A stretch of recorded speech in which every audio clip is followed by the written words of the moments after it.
What would Yoda do? How would Yoda help you set up your store and help you hit your next goal? What would Yoda tell you to do to really scale your store to 100 grand a month? And so with that said, we deep dive into the 5 most important lessons by Yoda, and we are going to go through what that means for your Shopify store. Let's go. Let's get into it. There are so many Shopify gurus out there, especially on YouTube. And when you start having a look through what they tell you to do and the advice, it's kind of very contradicting sometimes. Like one guy says do A, the other guy says, oh, never do A. Yeah, like a general store or a niche store. They're kind of like polar opposites, right? Polar opposites. Yeah. And it's like, oh my God, what do I do? Which one shall I pick? And so we realized that it's actually very difficult to choose who to trust, right? Because you give in kind of your whole, your whole business, your whole idea to just trusting somebody. And so we thought like, scrap that, hang on a minute. There are all of these amazing mentors out there that have surpassed all of these old times. And we were like, what if we take their advice and adapt it to Shopify? Yeah, what would that look like? And so as we were walking today, just outside by the beach, we're like, how about Yoda? What would Yoda do? First up, do or do not, there is no try.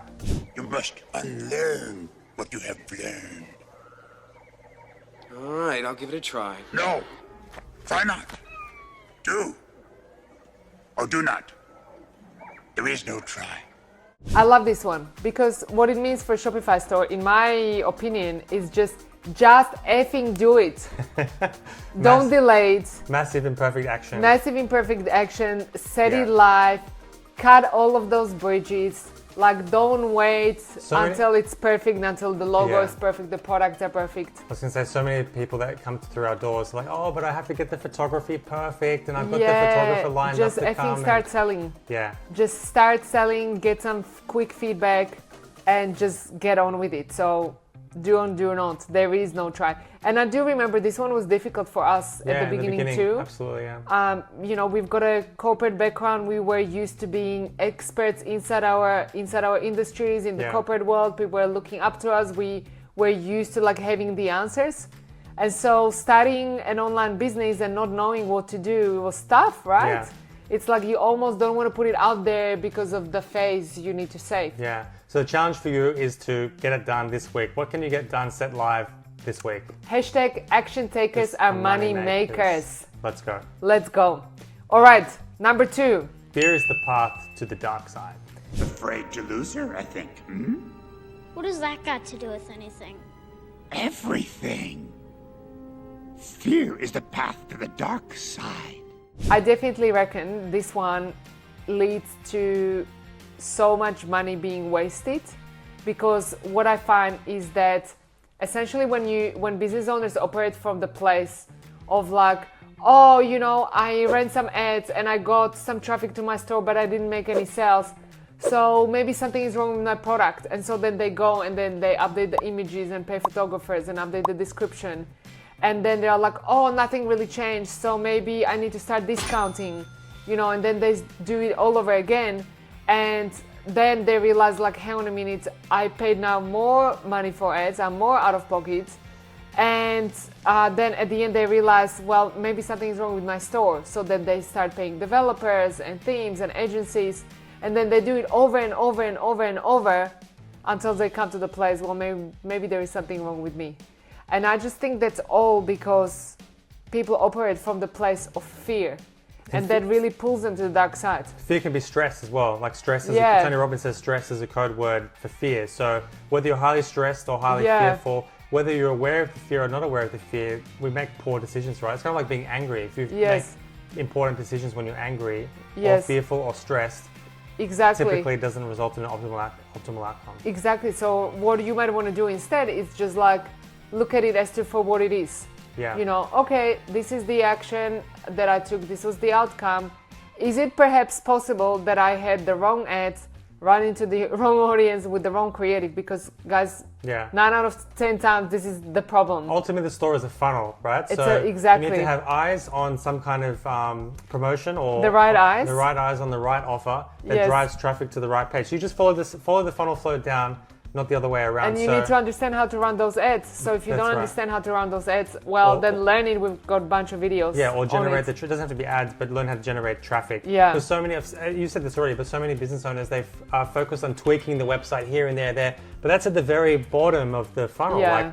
Like, you know, we've heard people say, I've got traffic but no sales. Yeah. We looked at the analytics, 10 visitors. Yeah. With a conversion rate of 2%. You need thousands. You need hundreds or thousands of visitors to be driving sales. Yeah. But they're stressed, right? And it's because of the stress and the panic and the low self-esteem. Yes. Yeah. Yes. So 100%. Fear is the path. To leading to mumbo jumbo. We call this mumbo jumbo. So stop it. Stop it right now, all right? So the challenge for this week is to what? To just see it for what it is. Okay. See it for what it is. Take a step back. What was the action? What was the outcome? What are the possible drivers of this? In order to make a sale, what does it need to happen? I need the attention of the right people on the right product to get them to my store in the first place. Great. Next one. Yoda advice number 3. The greatest teacher failure is pass on what you have learned. Strength, mastery, but weakness, folly. Failure also. Yes, failure most of all. The greatest teacher, failure is. It's kind of related to the previous one too, right? People have fear of failure, fear of failing. Exactly.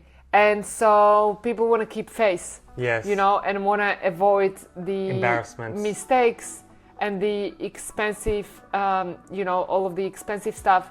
But as a result of wanting to avoid that, they end up doing that, rather than just failing fast. Yes. It's just what, guys, I'm sorry to say, but your first post on social media is going to suck. Yeah. The first ads that you run, your first ads probably is not going to be generating huge ROAS, right? Return on ad spend. Yeah. Probably not. Your first email that you're sending to sell your product is going to suck. Yeah. So why don't you just get through that as fast as possible and learn from your own mistakes? Yeah, the first photos you take of the products. Exactly. Going to be a bad angle, bad lighting, bad colors. Exactly. But the faster you go through that loop, the faster you're going to generate amazing results. Yes. We've seen that inside our community. We've got such thing that we call the content factory, and we essentially encourage all of our members to create 30 pieces of content real fast. There is a formula for that. So what's called a factory? They place that's called a factory. That's why it's not called a design studio for beauty products. It's called a factory. And then after 30 days, you go and evaluate. And your failure is going to be your greatest teacher, Yes. Which one didn't go well when, don't do that. Ones, yeah. And those ones that went amazing, and we always measure which ones had 1,000 and more views. And this is all organic, of course, and for small accounts. And those ones, you double down on that. So, yeah, definitely learn from your failures. Yeah. And how much we have learned from our failures. A lot. We also try to avoid expensive mistakes at the beginning. I think it's back to the point number 2, fear being the path to the dark side. Yes. We sometimes don't make the mistakes because we're afraid of making mistakes. We have to as entrepreneurs, we have to give ourselves permission to make mistakes, but smart mistakes, and fail. Right? Not make the same mistakes over and over and over, not make the same failures over and over and over. That's a mistake. That's a real mistake. That's a disaster. Yeah. As long as you learn from the mistakes, which yes. I feel like we have, and many of our members and students have. Yes. So that's good. And okay, Yoda advice number 4, and I think, Kristen, this is your favorite. Which one? Size matters not? Size matters. Size matters not. Look at me. Judge me by my size, do you? Yeah. I think we need to play the clip from Yoda. Yeah, we're definitely going to play the clip. Yeah. I can't. It's too big. Size matters not. Look at me. Judge me by my size, do you? So I think this one is my favorite too. Yeah? And I think that's because we made this mistake, guys, when we were of starting our out. Journey, yeah. I'll just take a moment just to take a bite from this Bliss Ball. Kristen is taking a bite from Bliss Ball, but that's okay. By the way, he made them. They're amazing, sugar-free, gluten-free, coconut Bliss Balls. I love those too, but I'm going to have one after this video. So... So size matters not, and we made this mistake when we first started, is because we tried to look like a big brand. Look at our products. We produce this product and they're all blah, blah, blah. No. What's gonna sell so much more for so much higher, much more premium brand is the fact that you are boutique, you're a boutique, small business, and that's what gives your business a personality. So for example, if you're making candles, customers value the fact that you make small batches candles with organic ingredients that smell fantastic, they're hand poured, all of that stuff, rather than pretending like, oh, we are a business of blah, blah, blah, blah, blah. Yeah. And we made this mistake that we wanted to appear purely bigger than we are. Yeah. And that's so like... It was out of insecurity, wasn't it? Out of insecurity. Yeah.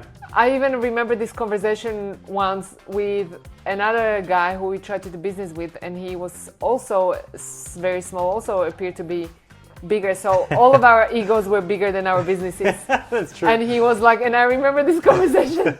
Oh, so I'll get my people to talk to your people. And I'm like, yeah, let's just get my people to talk to your people. Like, What people? It's like, these are the people. And I'm pretty sure it was just him. Yeah. So anyway. Also, the small brands, there's so much more authenticity and real and tangibility, and you get things done, make things happen. And guys, you can charge higher prices when you're a small business. There is actually price tag connected to that. Because there's character in there, there's Yes. perceived value in there. That's a small Yes. business. I'm supporting small businesses. Those Yes. tones, but it's also more personalized and more Exactly. authentic. And you can add so much more value with your customer It's boutique. experience, boutique. Exactly. Yeah. Like you say small, okay, that appears cheap, but you say boutique. Ooh. Yes, that's right. So yeah, definitely size matters not. And you know, singing loud and proud. You're a small business owner singing loud and proud. Yeah, and just one last thing on that. We talked about in our other videos on traffic, but in the traffic algorithms and platforms, they're actually favoring small businesses as well, rather than big conglomerates. So Instagram loves small accounts. original, small, creative content, that's original content. They love that stuff and they push that out, and that's how Exactly. you drive a ton of traffic to your store as well. Like you make perfumes, or you know, do make handmade rugs, or whatever it is. Like you show behind the scenes how you do that. You just film that short reel. That's powerful, extremely powerful. Love it. Great. And on to the last one. On to the last one, and this is, I think, best one, and it sums it all up. Yeah. And this is what Yoda says. Train yourself to let go of everything you feel to lose. What must I do, Master Yoda? Train yourself to let go of everything you fear to lose. Ooh, this is so powerful. It's almost like spiritual Buddhist. Because Attachment. it's like attachment. I realized, and this is like a personal story, you know, from our experience, is just that operating from that place, once again, of fear, is like, instead of love or confidence, it's so different, you know. Like I remember when we first started, and it's like, you just don't want to show to all the people that maybe perhaps you lost money. Perhaps you work so much harder than you ever have in the corporate world. How's that business going, Silvia? How is that small business of yours going? going? Have you hit your X million dollars yet? I remember this is the question of one of my former friends. And that was like 7 months or a year into the business. And this is exactly the question she asked me. And I was like, you know, where do I hide? But that in fact, now I understand, is those people's insecurities. Because they are afraid to see you lose. They are afraid of staying where they are.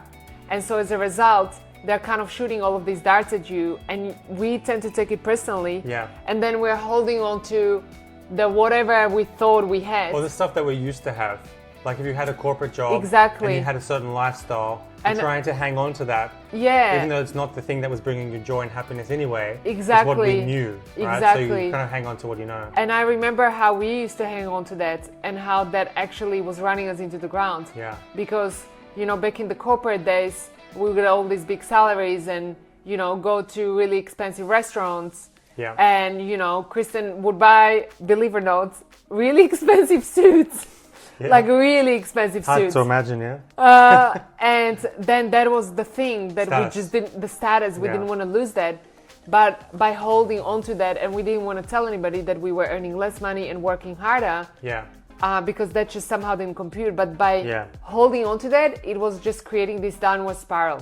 Yeah. So what I want you to, all of you guys, keep thinking about, think about your ideal customer and think about needing them to buy something versus wanting them to buy something because you know that they're absolutely going to love your product and that your product is going to add tremendous value in their life. It's kind of like attaching to the idea that I've got to sell.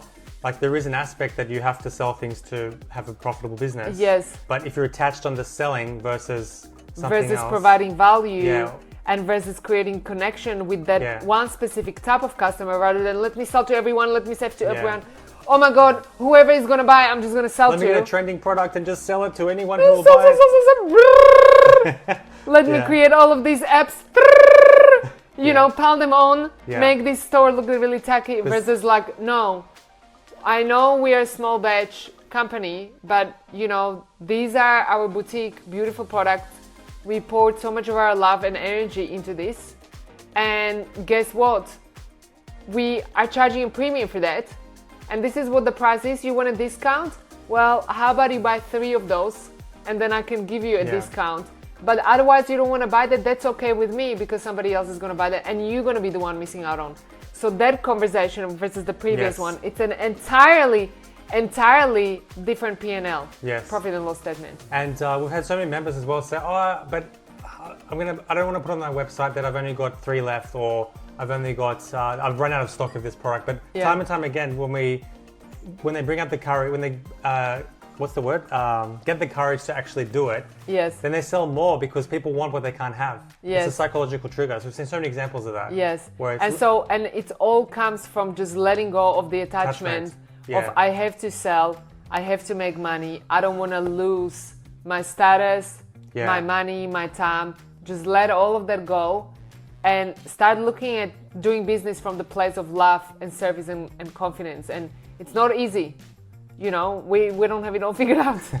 We're working on this every single day. But we know that those days when we operate from the place of love and confidence and service, those are entirely different days to when we operate from the place of attachment and needing to hit a certain revenue goal and needing to sell. Wow, so that's 5 lessons from Yoda. Who else would you like to hear lessons from? Let us know in the comments. What was the biggest takeaway? What was your aha? And we'll see you in the next video where we have advice from another celebrity mentor. Yes, but definitely do let us know who is your favorite celebrity mentor, or just celebrity in general who you want to hear from. Because that will give us ideas for next videos. And we'll go from there. See you in the next video. It's just here. Click there. See you soon. Bye. Part ways we must. Goodbye, you say. Until we meet again, may the force be with you always.